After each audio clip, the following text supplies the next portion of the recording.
મહત્વપૂર્ણ સમાચાર પ્રાપ્ત થઈ રહ્યા છે। ભાવનગરના શિહોરના વરલ ગામે સતત બીજા દિવસે ભારે પવન સાથે વરસાદ ખાબક્યો। બપોર પછી વાતાવરણમાં અચાનક પલટો જોવા મળ્યો। ધોધમાર વરસાદ વરસતા વાતાવરણમાં ઠંડક પ્રસરી હતી તો વરલ ગામે ભારે પવન સાથે વરસાદ વરસતા વોકળામાં ધસમસતા પાણીનો પ્રવાહ વહેતો થયો હતો।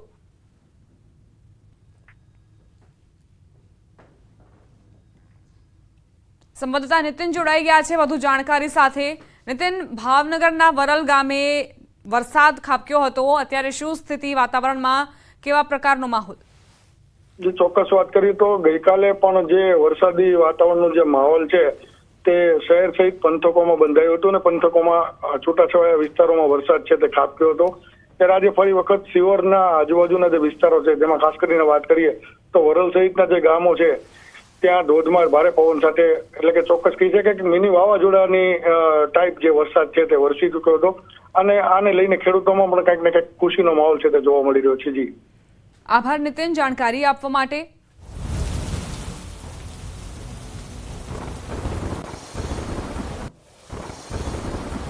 ભાવનગર જિલ્લામાં વરસાદ વરસ્યો। મહુવાના કરમદિયા ગામમાં વરસાદ ખાબક્યો। બગદાણા સહિતના વિસ્તારમાં ધોધમાર વરસાદ વરસ્યો છે। અનેક ગ્રામ્ય વિસ્તારોમાં વરસાદ ખાબકતા જ લોકોએ ગરમીથી અને બફારાથી રાહત મેળવી છે। બપોર બાદ એકાએક વાતાવરણમાં પલટો આવ્યો। આકાશમાં કાળા ડિબાંગ વાદળો ઘેરાયા અને ત્યારબાદ વરસાદની શરૂઆત થઈ। મહુવાના કરમદિયા ગામમાં વરસાદ ખાબક્યો તો આ તરફ બગદાણા સહિતના વિસ્તારો પણ પ્રભાવિત જોવા મળ્યા।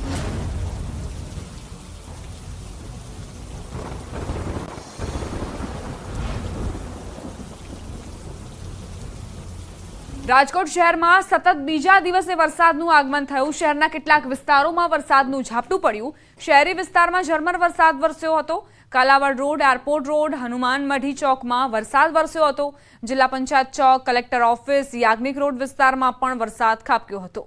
તો શહેરી વિસ્તારોમાં વરસાદથી લોકોએ પણ ગરમીથી રાહત અનુભવી હતી। બફારાથી લોકો ત્રસ્ત હતા। એકાએક વરસાદી ઝાપટું નોંધાતા જ વાતાવરણમાં ઠંડકનો અહેસાસ લોકોને થયો। વરસાદી ઝાપટું આવતા જ લોકોએ હાશકારો અનુભવ્યો। ઘણા એવા વિસ્તારોમાં વરસાદ ખાબક્યો હતો। કાલાવડ રોડ, એરપોર્ટ રોડ સહિતના વિસ્તારો પ્રભાવિત જોવા મળ્યા। જિલ્લા Panchayat Chowk, collector office, Yagnik road વિસ્તારમાં પણ વરસાદ ખાબક્યો હતો। આ સિવાય હનુમાન મઢી ચોકમાં પણ વરસાદ વરસ્યો। સંવાદદાતા અંકિત જોડાઈ ગયા છે વધુ જાણકારી સાથે। અંકિત, રાજકોટના કયા કયા વિસ્તારોમાં વરસાદ ખાબક્યો? ચોક્કસ દીપક, ખાસ વાત કરવામાં આવે તો રાજકોટ શહેરમાં સતત બીજા દિવસે વરસાદી વાતાવરણ છે તે યથાવત જોવા મળી રહ્યું છે। વહેલી સવારથી જ વાદળછાયું વાતાવરણ હતું। ત્યારે ખાસ કરીને વાત કરવામાં આવે તો બપોરના 3 વાગ્યાના અરસામાં રાજકોટ શહેરના કાલાવડ રોડ ઉપર, એરપોર્ટ રોડ ઉપર, હનુમાન મઢી ચોક, જિલ્લા પંચાયત ચોક, સાથોસાથ કલેક્ટર ઓફિસ, યાજ્ઞિક રોડ તેમજ ભોમેશ્વર સહિતના વિસ્તારોમાં વરસાદી ઝાપટું છે તે વરસ્યું હતું। જી દીપા, આભાર અંકિત, જાણકારી આપવા માટે। તો રાજકોટમાં વહેલી સવારથી જ વરસાદી વાતાવરણ અને ઘણા વિસ્તારોમાં વરસાદી ઝાપટા નોંધાયા। જામનગર જિલ્લામાં વરસાદી માહોલ જોવા મળી રહ્યો છે। બપોર બાદ વરસાદનું આગમન થયું। જામનગર શહેર અને ગ્રામ્ય વિસ્તારોમાં વરસાદ ખાબક્યો। ધ્રોલ, જોડિયા, કાલાવડ, જામજોધપુર, લાલપુર સહિતના ગામડાઓમાં વરસાદ ખાબક્યો હતો। બપોર બાદ એકાએક વાદળો ઘેરાયા અને વરસી પડ્યા। જામનગરમાં અનેક એવા વિસ્તારો જ્યાં વરસાદનું આગમન થયું। ધ્રોલ, જોડિયા, કાલાવડ, જામજોધપુર, લાલપુર સહિતના ગામડાઓ પણ પ્રભાવિત જોવા મળ્યા।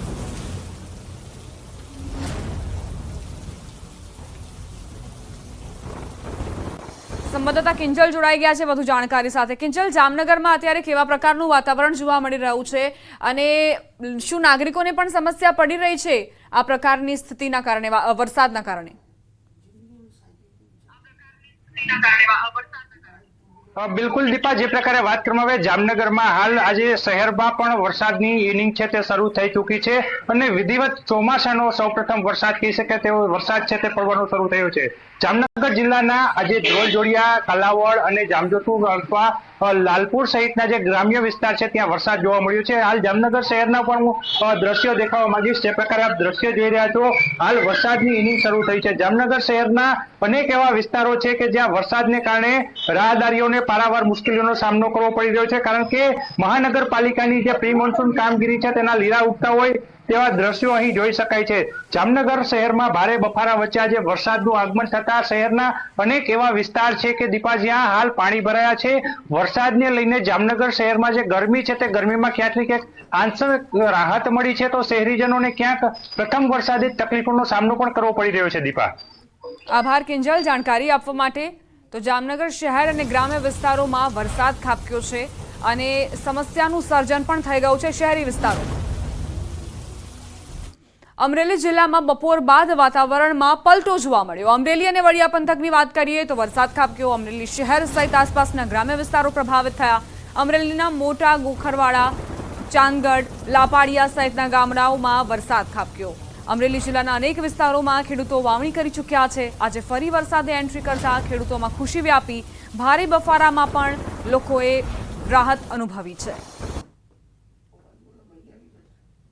તો મેઘરાજાની શાહી સવારી અમરેલીમાં આવી પહોંચી। ખેડૂતોમાં ખુશીની લહેર વ્યાપી ગઈ છે। સારા એવા વરસાદની ખેડૂતો આ વર્ષે રાહ જોઈ રહ્યા છે। જોકે હજુ વિધિવત રીતે ચોમાસું આખા રાજ્યમાં બેસશે તેની રાહ છે, પરંતુ અત્યારે જે સ્થિર થયું છે ચોમાસું વલસાડ અને નવસારીમાં, તેની જ અસરો વર્તાઈ રહી છે।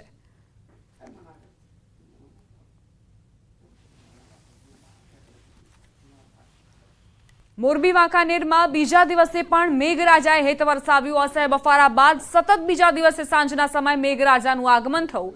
ધીમી ધારે મેઘરાજાએ હેત વરસાવતા લોકોને પણ મહદઅંશે ગરમીથી રાહત મળી। મોરબી વાંકાનેરમાં વરસાદી માહોલ। મેઘરાજા અહીં સતત વરસ્યા, જેના કારણે ઠંડકનો અહેસાસ લોકોને થયો। ગરમીથી બફારાથી લોકો કંટાળી ગયેલા હતા, ત્રસ્ત હતા। આખરે મેઘરાજા આવ્યા અને ઠંડકનો અહેસાસ લોકોને કરાવ્યો।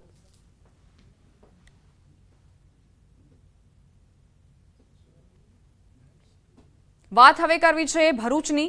ભરૂચ જિલ્લાના હાંસોટ પંથકમાં મેઘરાજાનું આગમન થયું। હાંસોટ પંથકમાં વરસાદ વરસતા વાતાવરણમાં ઠંડક પ્રસરી। ઇલાવ, સાહોલ, બાલોટા, સુણેવ, આસરમા સહિતના ગામડાઓમાં વરસાદ ખાબક્યો હતો। તો ભરૂચના ઘણા એવા ગ્રામ્ય વિસ્તારો પ્રભાવિત જોવા મળી રહ્યા છે। આકાશમાં કાળા ડિબાંગ વાદળો ઘેરાયેલા છે અને વરસાદી ઝાપટા સતત નોંધાઈ રહ્યા છે। ઇલાવ, સાહોલ, બુલેટા, સુણેવ, આસરમા સહિતના ગામડાઓ પ્રભાવિત જોવા મળ્યા। ખેડૂતોમાં ખુશીની લહેર વ્યાપી ગઈ।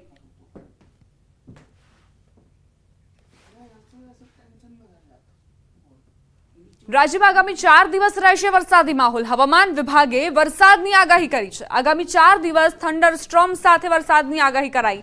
આજે હળવાથી મધ્યમ વરસાદની આગાહી કરાઈ છે। ગાંધીનગર, અમદાવાદ, અરવલ્લી, ખેડા, આણંદ માટે આગાહી। તો પંચમહાલ, દાહોદ, મહીસાગરમાં વરસાદ પડી શકે છે। દક્ષિણ ગુજરાતમાં તમામ જિલ્લામાં વરસાદી વાતાવરણ રહેશે।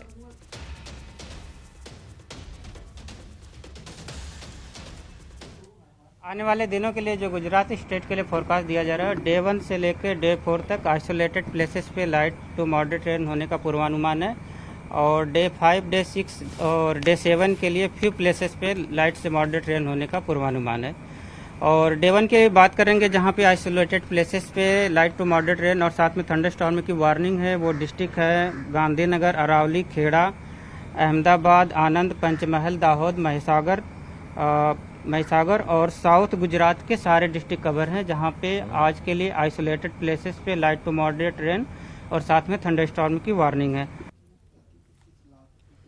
ચોમાસાને લઈ હવામાન વિભાગનું અનુમાન 5 દિવસ ચોમાસું વધી શકે છે આગળ। ચોમાસું 5 દિવસ બાદ સક્રિય થઈ શકે છે।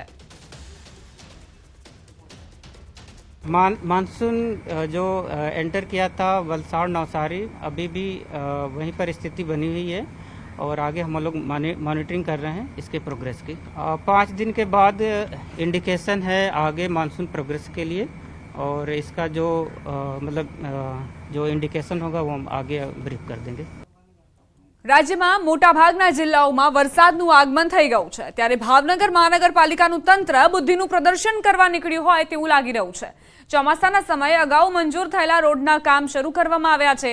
ભાવનગરમાં મનપા કચેરી સામે બની રહેલા રોડના કામો સામે પણ પ્રશ્નો ઊભા થયા છે।